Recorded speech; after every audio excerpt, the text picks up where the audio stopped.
ఈ పరిశుద్ధ ఆదివారం కొరకు ఏర్పాటు చేయబడిన దేవుని వాక్య భాగముగా పేతురు రాసిన రెండవ పత్రిక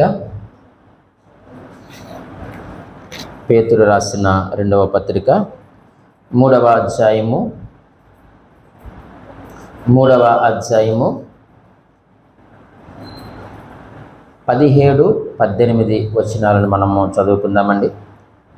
నూతన నిబంధన గ్రంథములో 220వ పేజీ.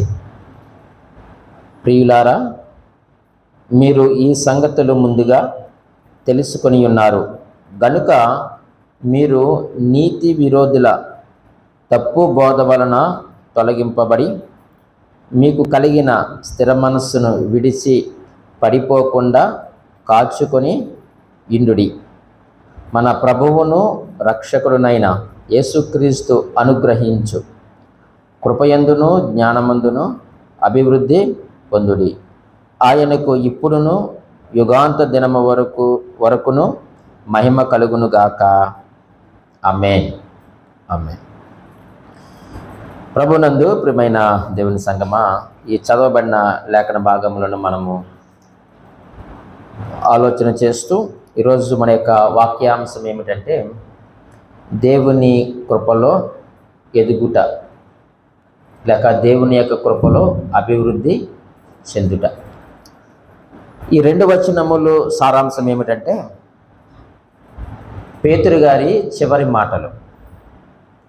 ఆయన వృద్ధాప్యములో మరణానికి ముందు ఆయన మాట్లాడుతున్నటువంటి మాటలు ఏమిటి? ఆ మాటలు అంటే మన ద్వారా దేవునికి మహిమ రావాలి.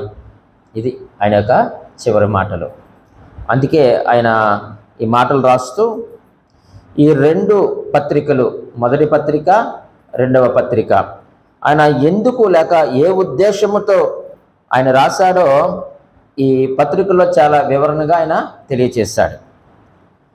పేతురు గారు అంటున్నారు, నా యొక్క ఉద్దేశాన్ని మీరు అర్థం చేసుకోండి. అర్థం చేసుకొని మీరు దేవుని యొక్క కృపలో మీరు ఏం చేయాలట? అభివృద్ధి మీరు చెందండి. మీ ద్వారా దేవునికి ఏమి రావాలట?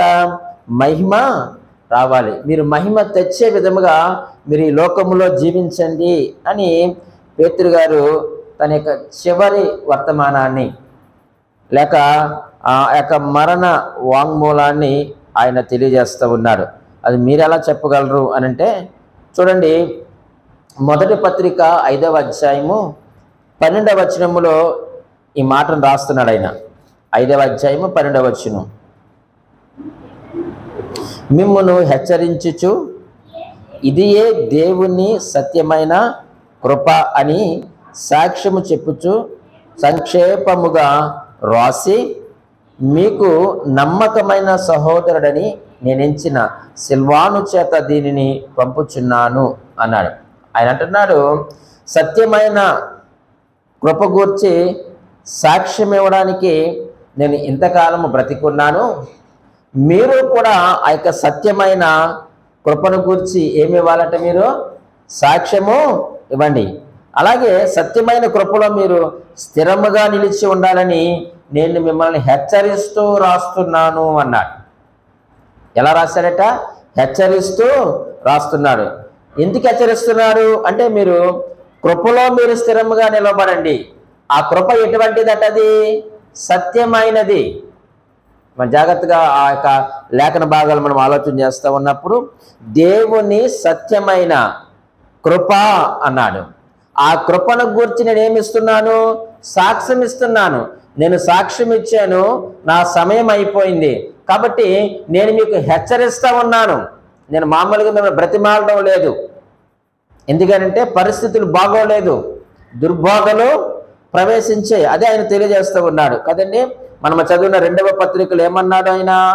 నీతి విరోధుల అంటే నీతికి విరోధముగా ఏం చేస్తున్నారట? తప్పు బోధల వలన తొలగింపబడి. అంటే చాలామంది ఈ దుర్బోధల వలన తప్పిపోయేటువంటి ప్రమాదం ఉంది. కాబట్టి నేను మిమ్మల్ని ఏం చేస్తా? హెచ్చరిస్తా ఉన్నాను. మీరు కృపను గూర్చి సాక్ష్యం ఇవ్వడానికి, అలాగే ఈ యొక్క సత్యమైన కృపలో మీరు స్థిరముగా నిలిచి ఉండాలని నేను మిమ్మల్ని చివరిగా హెచ్చరిక తెలియజేస్తూ నేను రాస్తున్నాను. రాయడమే కాదు, మీకు నమ్మకమైనటువంటి సిల్వాను చేత యొక్క పత్రికను ఏం చేస్తున్నాను, మీకు పంపిస్తున్నాను అన్నారు. మరి చివరి మాటలు అన్నారు కదండి అనొచ్చు మీరు. 2వ పత్రిక చూడండి, 1వ అధ్యాయము, పేతురు రాసిన 2వ పత్రిక 1వ అధ్యాయము 13, 14 వచనములను మనం చదువుదాం. మరియు మన ప్రభువైన యేసు క్రీస్తు నాకు సూచించిన ప్రకారము నా గుడారమును త్వరగా విడిచిపెట్టవలసి వచ్చినని ఎరిగి నేను ఈ గుడారములో ఉన్నంత కాలము ఈ సంగతులను జ్ఞాపకము చేసి మిమ్మును రేపుట న్యాయమని ఎంచుకొనుచున్నాను అన్నాడు. నేను ఈ గుడారమును విడిచి వెళ్తున్నాను. మాట్లాడండి. నేను ఈ గుడారమును విడిచి వెళ్ళిపోతున్నాను, లేక వెళ్ళవలసినటువంటి సమయము ఆసన్నమైనది. అంటే నా మరణ దినము నాకు సమీపముగా ఉన్నది. అయితే నేను ఏమనుకుంటున్నానంటే నేను మిమ్మల్ని రేపాలి అనుకుంటున్నాను. మిమ్మల్ని చల్లారబెట్టి వెళ్ళాలని నా ఉద్దేశం కాదు. మిమ్మల్ని రేపాలి, పురుకొల్పాలి, అది నా ఉద్దేశం. ఎందుకంటే ఈ సత్యమైన కృప నుంచి లేక ఈ యొక్క సత్యమైనటువంటి ఆ యొక్క సాక్ష్యమును గురించి మీరు ప్రకటించాలన్నదే నా యొక్క ఉద్దేశము. కాబట్టి ఇది నా మరణ వాంగ్మూలము. మీరు రేపబడాలి, మీరు ఉజ్జీవింపబడాలి అని పేతురు గారు చివరిగా మాట్లాడుతూ ఉన్నారు కదండి. ఆ మాటలకు విలువ ఎక్కువగా ఉంటుంది. ఆ మాటలకు విలువ ఎక్కువగా ఉంటుంది. ఒక చిన్న జరిగిన సంఘటన చెప్పి నేను ముందుకు వెళ్తాను. మాకు తెలిసిన బంధువుల్లోనే భార్యాభర్తల మధ్య చిన్న గొడవ వచ్చింది. కిరసనాలు వేసుకొని కాల్ చేసుకుంది.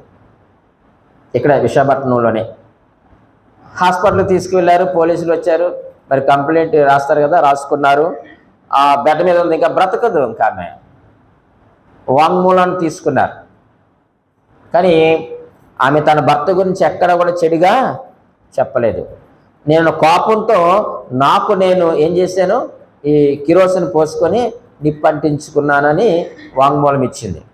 అదే నా భర్తే చేశాడు అని ఒక్క మాట చెప్పింది అనుకోండి, ఏమవుతుంది చెప్పండి? జీవితాంతం.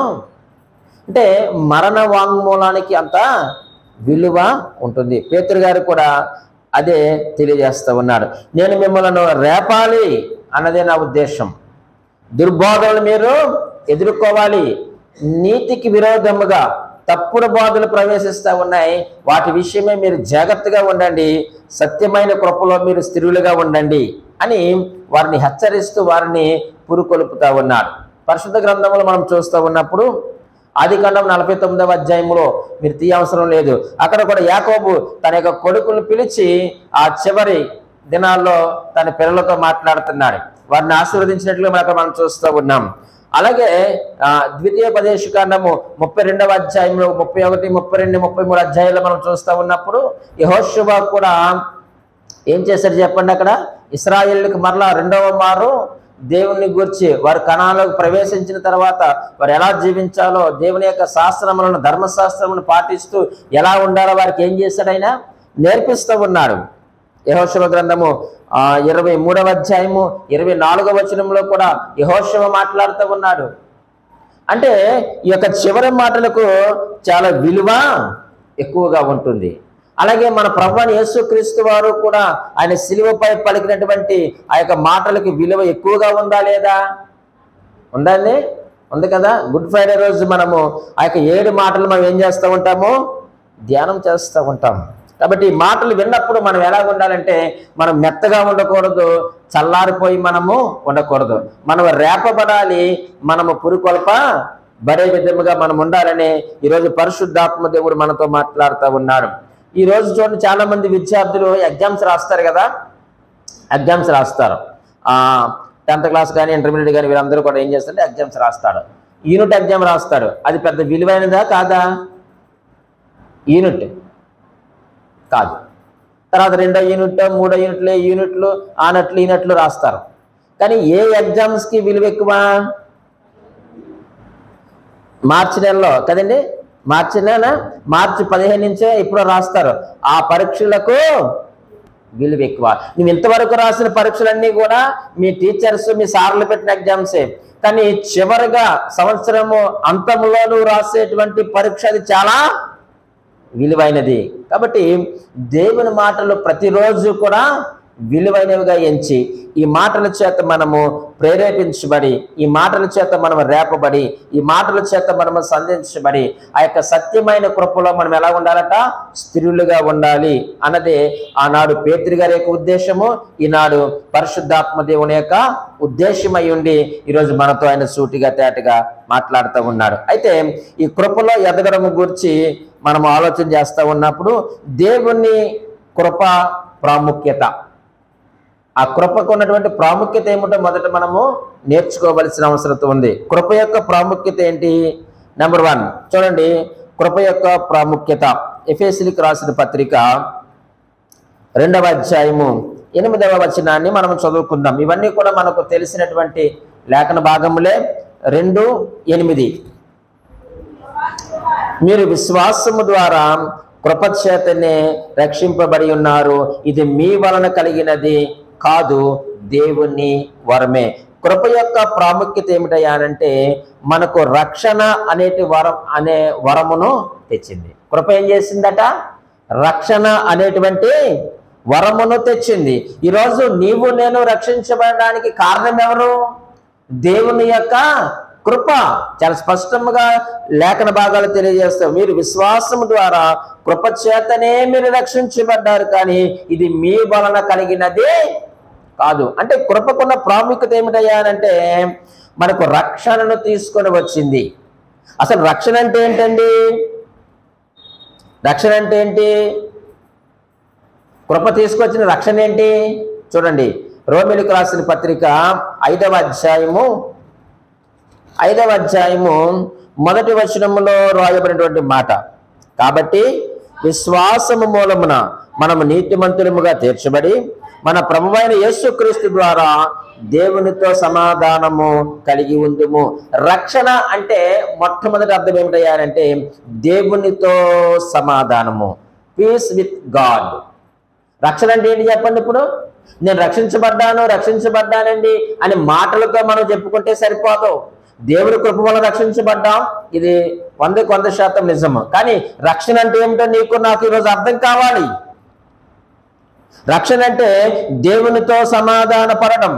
10వ వచనాన్ని చదవండి, 5:10. ఏలయనగా శత్రువులమై ఉండగా, చాలండి, అంటే మనము దేవునితో ఏమై ఉన్నాం? మనము శత్రువులుగా ఉన్నాం. ఎందుకు శత్రుత్వం వచ్చింది దేవునితో మనకి? ఏం చేసావు నీవు? నేనేం చేశానండి పాస్టర్ గారు? దేవునితో నాకు శత్రుత్వం ఎక్కడుందని అనొచ్చేమో. ఏదైనా తోటలో ఆజ్ఞను అతిక్రమించి దేవునికి ఏమైపోయారు చెప్పండి? శత్రువులు అయిపోయాం మనం.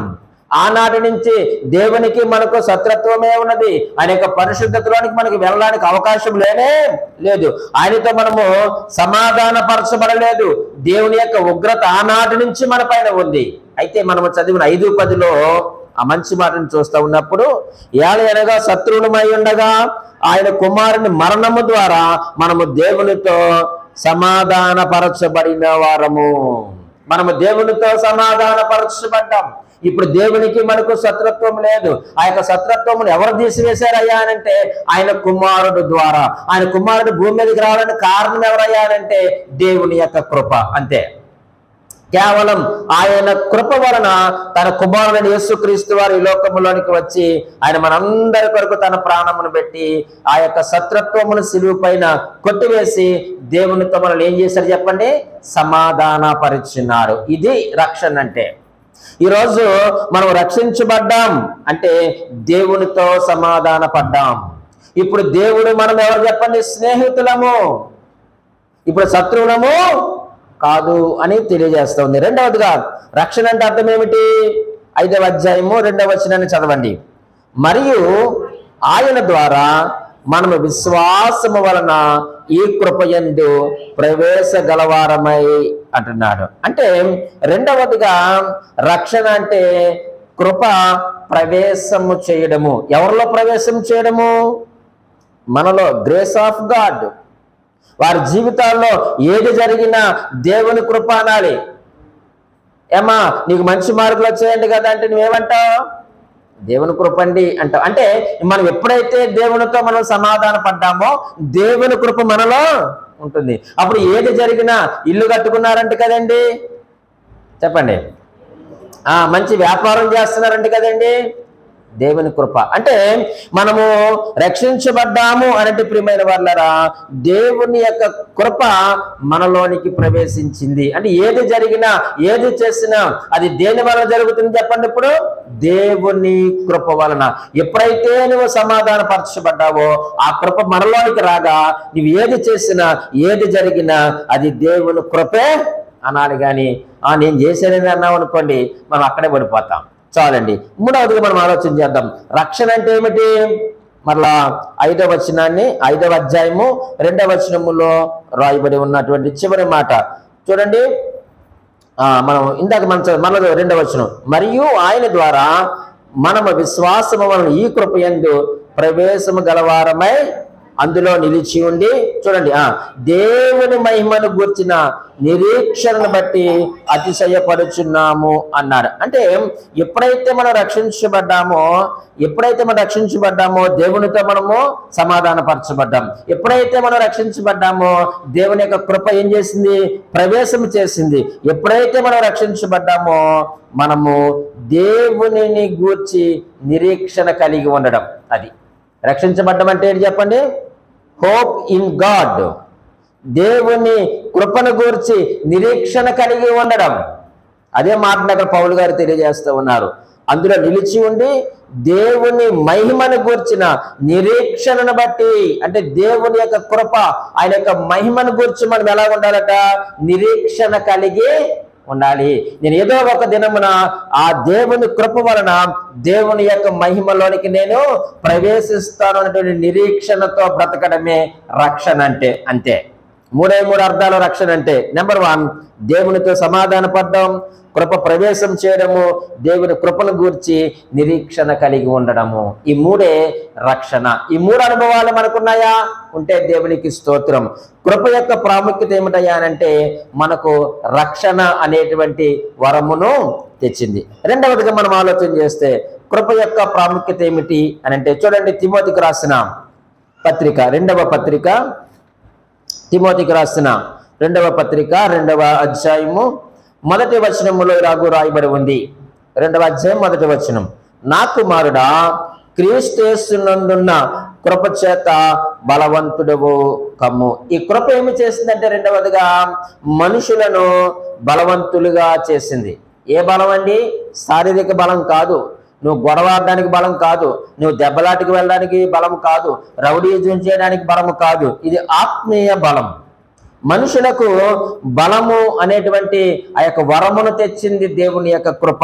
అయితే మరి మనం ఏం చేయాలండి? మనం ఏమి చేయవలసిన పని లేదండి అంటే మనము చేయవలసిన పనులు కూడా ఉన్నాయి.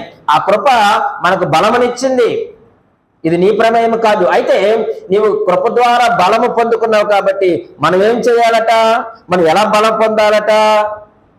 ఎలా బలం పొందాలి? దానియేలు గ్రంథము 11వ అధ్యాయము 32వ వచనంలో చూడండి. దానియేలు గ్రంథము 11వ అధ్యాయము 32వ వచనంలో చూడండి. 11:32లో అంటున్నాడు, అందుకతడు అమ్మా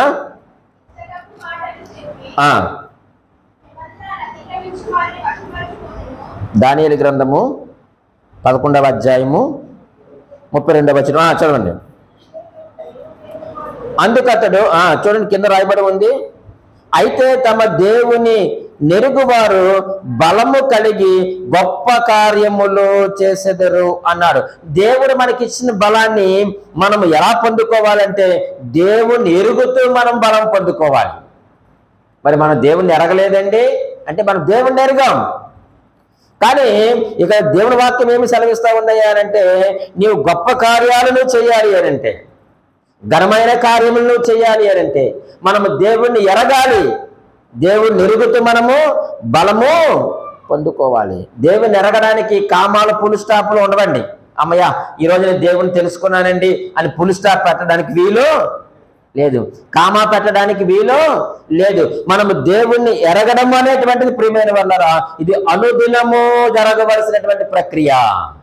మనము దేవుణ్ణి ఎరుగుతూ బలాన్ని పొందుకోవాలి. ఇది దేవుని వాక్యం సెలవిస్తూ ఉంది. ఆ కృప మనం బలం అనుగ్రహించినప్పుడు మనం ఏం చేయాలంటే ఆ దేవుని ఎరుగుతూ ఆ యొక్క బలమును మనము పొందుకొని గొప్ప కార్యాలు, ఘనమైన కార్యములు చేయవలసిన వారుగా మనం ఉన్నాం. ఇంకా మనం ఏం చేయాలి చూడండి. నెహెమ్యా గ్రంథము 8వ అధ్యాయము 10వ వచనాన్ని మనం చదువుకుందాం. చూడండి, నెహెమ్యా గ్రంథము 8వ అధ్యాయము 10వ వచనం. మరియు అతడు వారితో ఇట్లా, నేను పదండి, క్రొవ్విన మాంసమును భక్షించుడి, మధురమైన దానిని పానము చేయుడి, ఇది వరకు తమ కొరకు ఏమీ సిద్ధము చేసుకొనని వారికి వంతులు పంపించండి. ఏలయనగా ఈ దినము మన ప్రభువునకు ప్రతిష్ఠితమాయను. మీరు దుఃఖపడకుడి. చూడండి, యెహోవా యందు ఆనందించుట వలన మీరు బలము పొందుతారు. ఆ కృప అనుగ్రహించిన బలాన్ని మనం పొందాలంటే దేవుని యందు మనం ఏం చేయాలట? ఏం చేయాలి? ఆనందించాలి. ఆ బలాన్ని పొందుకోవాలంటే దేవుని ఎరుగుతూ పొందాలి. ఆ యొక్క బలాన్ని మనము పొందుకోవాలంటే దేవునిలో ఆనందిస్తూ మీరు బలము పొందండి అన్నాడు. దేవునిలో ఆనందించడం అంటే ఏంటండి? దేవుని వాక్యములో ఆనందించడం. దేవునిలో ఆనందించడం అంటే ఏంటి చెప్పండి? దేవుని వాక్యాన్ని చదువుతూ ఆనందించండి. దేవునికి ప్రార్థన చేయటం మీరు ఆనందించండి. దేవుళ్ళని ఆనందించడం అంటే క్రిస్మస్కి, జనవరి 1కి, ఈస్టర్కి కాదు మనం ఆనందించడం. అందుకనే మనం మొదటి చెప్పుకున్నాం, దేవుని ఎరగడం అంటే అది ప్రతిరోజు జరిగే ప్రక్రియ అన్నాం. కామాల పులి స్టాపులు లేవు. కాబట్టి ఇక్కడ అంటున్నాడు, దేవుల్లో మీరు ఆనందిస్తూ బలం పొందండి. దేవుని వాక్యం అందు మీరు బలం పొందండి. ప్రార్థన యందు మీరు ఆనందిస్తూ బలం పొందండి. సంఘ సహవాసంలో మీరు ఆనందిస్తూ బలము పొందండి. దేవుని గురించి సాక్ష్యం ఇస్తూ మీరు ఆనందించి మీరు బలం పొందండి. అంటే మనము దేవుని విషయంలో మనం ఆనందించాలి, దాత విషయంలో మనం ఆనందించాలి, కానీ దానమ విషయంలో కాదు మనం ఆనందించవలసింది. వాక్యములో ఆనందించు, ప్రార్థనలో ఆనందించు, సంఘ సహవాసములో ఆనందించు, అలాగే సాక్ష్యం ఇచ్చడం యందు నువ్వు ఆనందించు. అప్పుడు దేవుడిచ్చేటువంటి బలాన్ని నీవు నేను కూడా పొందుకుంటాం. మూడవది మనం ఆలోచించేద్దాం. ఆ కృప మనుషులకు బలం ఇచ్చింది. ఆ బలాన్ని మనం ఎలా పొందుకోవాలి? దేవుని ఎరుగుతూ బలం పొందుకోండి, అలాగే దేవుల్లో ఆనందిస్తూ బలము పొందండి. మూడవదిగా ఎలా పొందుకోవాల బలాన్ని? యెషయా గ్రంథము 40వ అధ్యాయము 31వ వచనం. యెషయా గ్రంథము 40వ అధ్యాయం 31వ వచనం.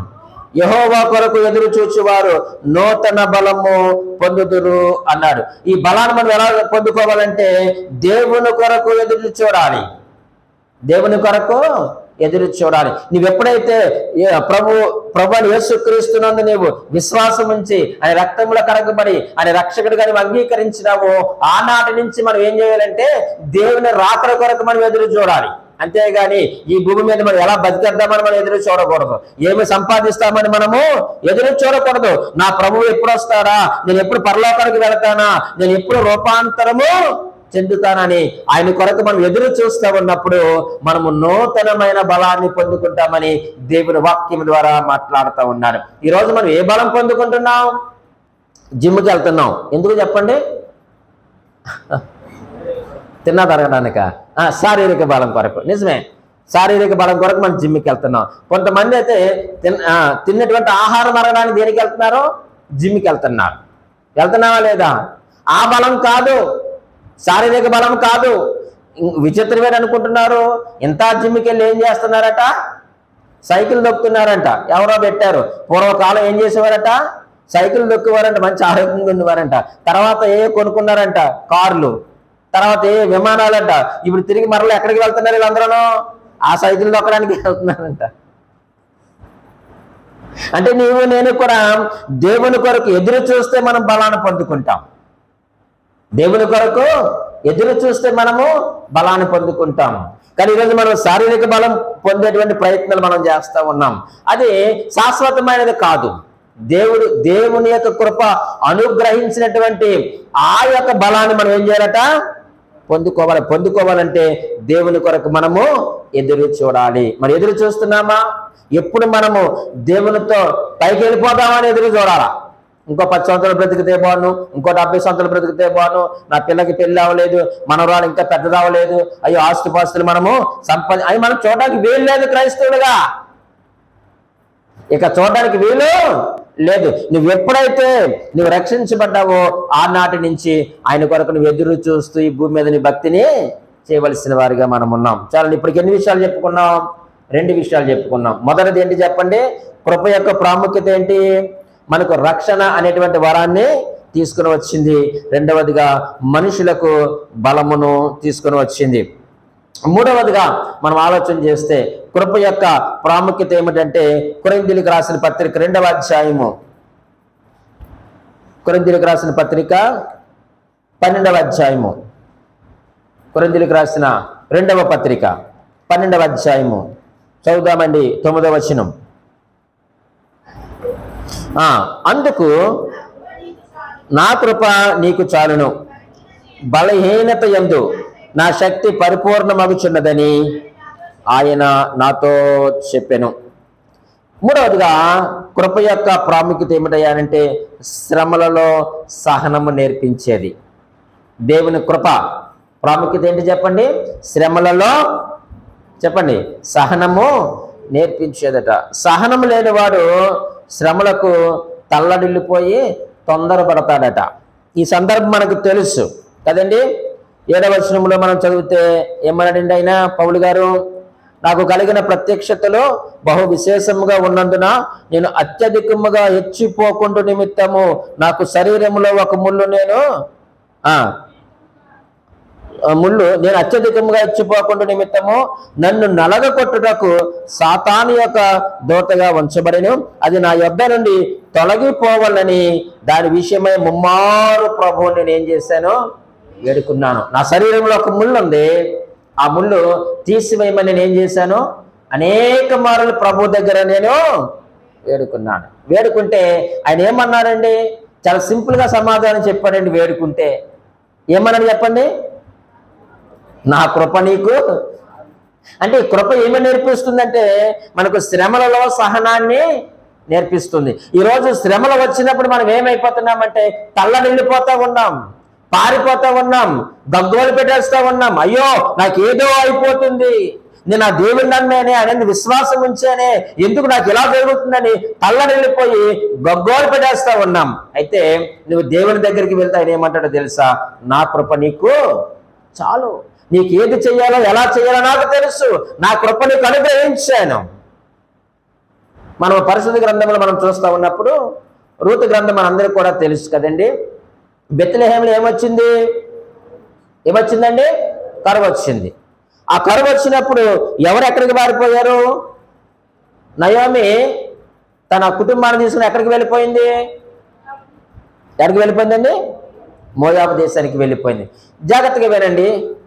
ఓన్లీ నయోమి కుటుంబానికైనా కరువు వచ్చింది అక్కడ? ఏమ్మా నయోమి కుటుంబానికైనా కరువు వచ్చిందా? చెప్పరే. మొత్తం బెత్లెహేమంతా కూడా కరువు వచ్చింది. మరి ఎవరు పారిపోయారు? నయోమి పారిపోయింది. మరి బోయాజు ఎక్కడున్నాడు?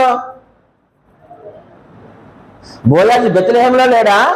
మరి బోయాజు బెత్లెహేంలో ఉన్నప్పుడు మరి నయోమి ఎందుకు పారిపోయింది అంటే తనకు కలిగిన శ్రమను చూసి ఆమె తల్లడిల్లిపోయింది, పారిపోయింది బెత్లెహేమునకు. పారిపోతే ఏమి సంపాదించుకుంది? ఒక సేవకుడు అంటాడు 3 సమాధులు సంపాదించుకుందంట. ఎన్ని సమాధులు? ఎవరు చనిపోయారు అక్కడికి వెళ్ళాక? తన భర్త చనిపోయాడు, తన 2 కుమారులను కూడా ఆమె పోగొట్టుకుంది. అక్కడ మిగిలింది ఏమీ లేదు. కానీ ఆ యొక్క బెత్లెహేములో కరువు వచ్చినప్పుడు బోయాజు కుటుంబము పోషించబడలేదా? ఆ కరువులో, ఆ శ్రమంలో బోయాజు కుటుంబము హెచ్చించబడలేదా?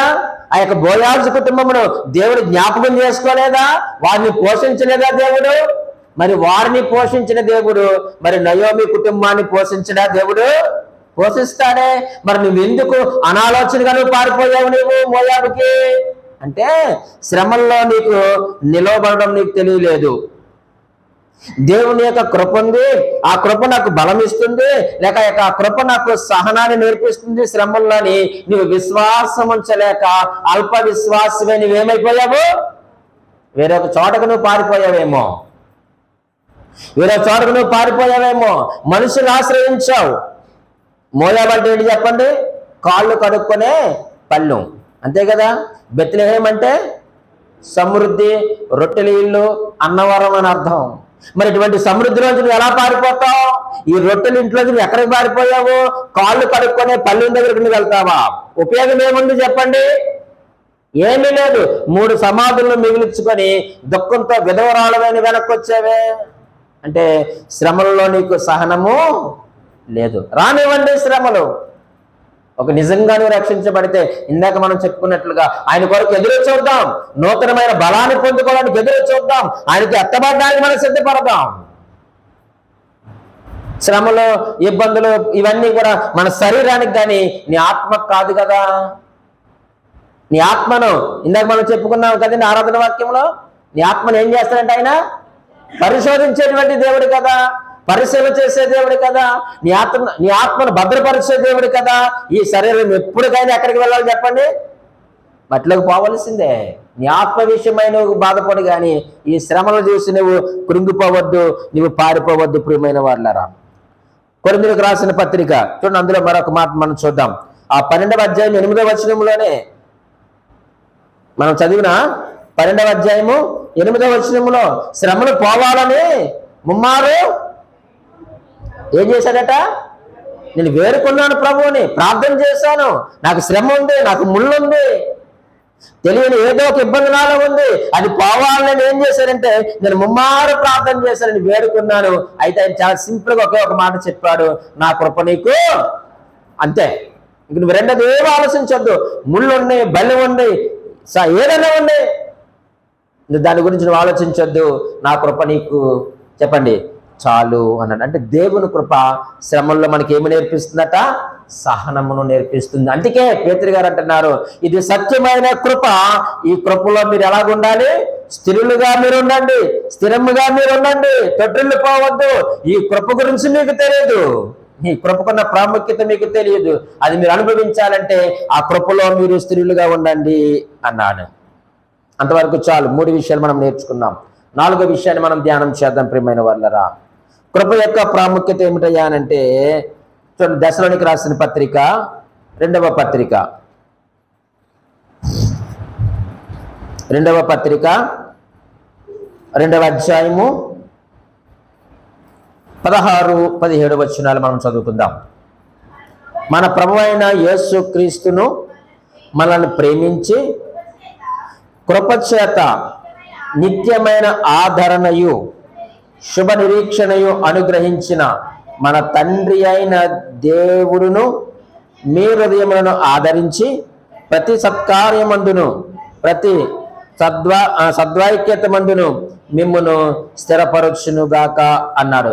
ఈ కృపకున్నటువంటి ప్రాముఖ్యత ఏమిటయ్యా అంటే నిత్యమైన ఆదరణ ఇచ్చింది. ఏమిచ్చిందట? అదే మాటను తెలియజే, మీ హృదయములను ఆదరించి అన్నాడు కదండి. మన హృదయములను ఎవరు ఆదరిస్తారు? మన ప్రభువైన యేసుక్రీస్తును మనల్ని ప్రేమించి కృపచేత నిత్యమైన ఆదరణయు అన్నాడు. ఈరోజు ఈ కృప మనకి ఏమి తీసుకొచ్చింది, లేక కృపకున్న ప్రాముఖ్యత ఏమిటయ్యానంటే అది నిత్యమైనటువంటి ఆదరణను ఇచ్చింది. ఎప్పుడూ నిలిచి ఉండేటువంటి ఆదరణ. ఈరోజు మనుషులు ఇచ్చేటువంటి ఆదరణ అది నిత్యము నిలిచి ఉండదు. మన ఇద్దరి మధ్య మంచి స్నేహం ఉంటే నేను ఆదరిస్తాను కదండి, లేకపోతే నువ్వు నన్ను ఆదరిస్తావు. మన ఇద్దరికి చెడిపోతే నువ్వేం చేస్తావు? నన్ను ఆదరిస్తావా? నువ్వు ఆదరించు. నువ్వు నన్ను విడిచిపెట్టేస్తావు, నేను మిమ్మల్ని విడిచిపెట్టేస్తాను. కానీ నిత్యము మనల్ని ఆదరించేది ఎవరు చెప్పండి? దేవుని యొక్క కృప. దేవుని కృప నిత్యమైనటువంటి ఆదరణ. ఈరోజు మనుషుల దగ్గర నుంచి ఎప్పుడు ఆదరణ మీరు కోరకండి. ఆయన ఆదరణకర్త, నిన్ను ఆదరించే కర్త ఆయనే. ఆయనే నిన్ను, నీ కుటుంబాన్ని, నీ భార్య, నీ బిడ్డను నీ యొక్క బంధువర్గం అంతటిని కూడా ఆదరించేది, నీ శ్రమల్లో నీకు ఆదరణ ఇచ్చేది ఎవరు చెప్పండి? దేవుని యొక్క కృప. నా కృప నీకు చాలును. ఈ మాట చేత మనం బలము పొందాలి. ఈ మాట చేత మనము ఆదరించబడాలి. అవి ఎటువంటి పరిస్థితులైనా సరే కానీ నువ్వు వాటిని తట్టుకోలేని పరిస్థితుల్లో కూడా నీకు ఆదరణ ఇచ్చేది ఏంటి చెప్పండి? దేవుని యొక్క కృప. ఆ కృపకున్నటువంటి ప్రాముఖ్యతను నీవు మర్చిపోవద్దు. క్రీస్తు రక్తములో కడగబడిన నీవు నేను కూడా ఆ యొక్క కృపను గురించి మనం మర్చిపోవద్దు. అది నిత్యమైనటువంటి ఆదరణ ఇస్తుందట. ఆ 17వ వచనంలో 2వ వచనంలో ఏమన్నట్టుండి? మీ హృదయములను ఆదరించి. నీ హృదయం కృంగిపోయిందా? సమస్యలిపోయిందా? నీరసించిపోయిందా? అరే ఏంటి నా పరిస్థితి ఎలాగైపోయింది, నా కుటుంబ పరిస్థితి ఏమిటని నీ హృదయంలో విచారపడతా ఉన్నావా? అయితే దేవుని వాక్యం సెలవిస్తూ ఉంది. ఈరోజు దేవుడు నీతో మాట్లాడుతూ ఉన్నాడు. నీకు నిత్యమైన ఆదరణ ఇచ్చేది అది దేవుని యొక్క కృప. ఆ కృపకు నీవు నేను వెల కట్టలేము ప్రియమైన వర్ణరం. ఆ దేవుడు కృప చూపించకపోతే తన కుమారుని యేసుక్రీస్తు వారి లోకమునకు వచ్చేవాడు కాదు. ఆయన వచ్చి నీ కొరకు నా కొరకు ఆ శిలువ పైన ప్రాణం పెట్టేవాడు కాదు. ఆయన ఇంత కార్యం చేయడానికి అది తండ్రి అయిన దేవుని యొక్క కృప. దీన్ని నువ్వెప్పుడు కూడా మర్చిపోవద్దు. మనుషులను ఆదరించలేరండి, నిన్ను ఆదరించలేరు, ఆదరించరు కూడా. నువ్వు దేవుని యందు విశ్వాసం ఉంచు, ఆయనపై నువ్వు ఆధారపడు, ఆయన నిన్ను ఆదరిస్తాడు. ఆయన వైపు నువ్వు చూడు, ఆయన నమ్ముకో, ఆయన నిన్ను నన్ను ఆదరించేటువంటి దేవుడు అని దేవుని వాక్యం ద్వారా తెలియజేస్తా ఉన్నాడు. ఇప్పటికి ఎన్ని చెప్పుకున్నాం మనము? 4 విషయాలు చెప్పుకున్నాం. మొదటిది చెప్పండి. కృపకున్న ప్రాముఖ్యత రక్షణ అనేటువంటి వరాన్ని తెచ్చింది. రెండవది మనుషులకు బలము తీసుకొచ్చింది, లేక మనుషులను బలవంతులుగా చేసింది. మూడవదిగా శ్రమల్లో సహనాన్ని నేర్పించింది. నాలుగవదిగా నిత్యమైన ఆదరణ కలిగించింది. ఐదవదిగా మనము ఆలోచన చేద్దాం. కొరింథీయులకు రాసిన మొదటి పత్రిక, కొరింథీయులకు రాసిన మొదటి పత్రిక 15వ అధ్యాయము 10-11 వచనాలు. అయినను నేనేమై ఉన్నానో అది దేవుని కృప వలననే అయ్యున్నాను, మరియు నాకు అనుగ్రహింపబడిన ఆయన కృప నిష్ఫలము కాలేదు గాని వారందరికంటే నేను ఎక్కువగా ప్రయాసపడినది నేను కాను, నాకు తోడయ్యున్న దేవుని కృపయే. 11వ వచనం. నేనైననేమి వారైననేమి అలాగుననే మేము ప్రకటించుచున్నాము, అలాగుననే మీరును విశ్వసించితిరి అన్నారు. ఈ 2 వచనములు మనకేమో నేర్పిస్తుంది అంటే దేవుని కృపకున్న ప్రాముఖ్యత ఏమిటయ్యారంటే సేవ చేయడానికి సామర్థ్యము ఇచ్చింది. అంతే. పౌలు గారు చాలా స్పష్టంగా తెలియజేశాడు. అందరికంటే నేను ఎక్కువ సేవ చేశాను, లేక ప్రయాసపడ్డాను, కానీ నేను కాదు ప్రయాసపడింది. అందరికంటే నేను ఎక్కువ పరిచర్య చేశాను, అందరికంటే ఎక్కువగా నేను సువార్త ప్రకటించాను, అందరికంటే ఎక్కువ నేను అవమానాలు పొందాను, అందరికంటే ఎక్కువగా నేను దెబ్బలు తిన్నాను, కానీ నేను కాదు. ఈ అన్ని విషయాల్లో నాకు సామర్థ్యం ఇచ్చింది ఎవరు చెప్పండి? అది ఈరోజు మనము దేవుని పరిచర్య చేస్తూ ఉన్నప్పుడు, దేవుని కొరకు మనం బ్రతుకుతా ఉన్నప్పుడు ఈ బ్రతుకు మనది కాదు. ఈ బ్రతుకు ఎవరిది కాదు? మనది కాదు. మనం చేస్తున్న సేవ ఇది నా గొప్ప సేవ కాదు, నేను గొప్ప సేవ చేసేస్తున్నానంటే నా అంత మూర్ఖుడు ఎవడు కూడా ఉండడు. ఈ సామర్థ్యం ఎవరిచ్చారు నాకు? దేవుడే, ఆయన కృపే. ఈ సామర్థ్యం మీకు ఎవరిచ్చారు? దేవుని కృపే. నువ్వు పరిచారకుడివైనా, నువ్వు సంఘ పెద్దవైనా, నువ్వు విశ్వాసమైనా, సేవకుడివైనా, కాపరువైనా, నువ్వెవరివైనా కావచ్చు గాక, నువ్వు చేస్తున్న పనికి సామర్థ్యం ఇచ్చింది ఎవరు చెప్పండి? అది దేవుని కృప. అయినను నేనేమై ఉన్నానో అది దేవుని కృప వల్లనే అయ్యున్నాను. నేను ఎంత పరిచర్య చేసినా, ఇన్ని పత్రికలు రాసినా ఇది నా జ్ఞానము, నా బలము, నా గొప్పతనము కాదు. ఇది కేవలము దేవుని యొక్క కృప. ఈ సేవలో లేక ఈ సేవ చేయడానికి నాకు సామర్థ్యత ఇచ్చింది అది దేవుని యొక్క కృపే. నేను ఎంత పరిచర్య చేయగలిగానంటే అది దేవుని కృపే. ఈరోజు నువ్వు దేన్ని ఆధారం చేసుకున్నావు? మనం చేస్తున్న పరిచర్యని కానీ, లేక నీ ఉద్యోగము కానీ, నీ యొక్క ఆధ్యాత్మిక జీవితము కానీ, నీ కుటుంబ జీవితము కానీ ఇంత సాఫీగా సాగిపోతుందంటే ఈ సామర్థ్యం ఎవరిచ్చింది? దేవుడిచ్చిందే. ఆ దేవుడిచ్చిన కృపే. ఆ కృప వలనే మనము దేవుని యొక్క పరిచర్యను మనము చేయగలుగుతూ ఉన్నాం. కాబట్టి ఆనాడు పేతురు వారిని హెచ్చరిస్తూ ఉన్నాడు, అయ్యా నేను సత్యమును గూర్చి, ఆ సత్యమైన కృపను గూర్చి సాక్ష్యం ఇవ్వాలని, ఆ సత్యమైన కృపలో మీరు నిలిచి ఉండాలని నేను మీకు ఈ యొక్క ఉత్తరాన్ని రాస్తున్నాను, హెచ్చరిస్తూ ఉన్నాను. ఇదిగో నా గుడారము నేను విడిచి వెళ్ళవలసిన సమయం వచ్చేసింది. ఏదో ఒక రోజు నేను వెడలిపోవాలి. అయితే నేను మిమ్మల్ని హెచ్చరిస్తూ ఉన్నాను, నీతి బోధలకు వ్యతిరేకంగా దుర్బోధలు వచ్చేసాయి. వాటి విషయంలో మీరు జాగ్రత్తగా ఉండండి. ఈ యొక్క సత్యమైన కృపను మీరు విడిచిపెట్టొద్దు. ఈ కృపకి చాలా ప్రాముఖ్యత ఉందయ్యా. ఏమిటో తెలుసా ప్రాముఖ్యత? అది మనకు రక్షణ తెచ్చిన కృప, మనుషులకు బలమునిచ్చిన కృప, శ్రమలలో సహనమును నేర్పించిన కృప, అలాగే నిత్యమైన ఆదరణ కలిగించిన కృప, మనకు సేవలో సామర్థ్యం ఇచ్చేది ఆయన కృపే. కాబట్టి అటువంటి కృపను మీరు విడిచిపెట్టొద్దు. అటువంటి కృపను మీరు నిరర్ధకము చేసుకోవద్దు.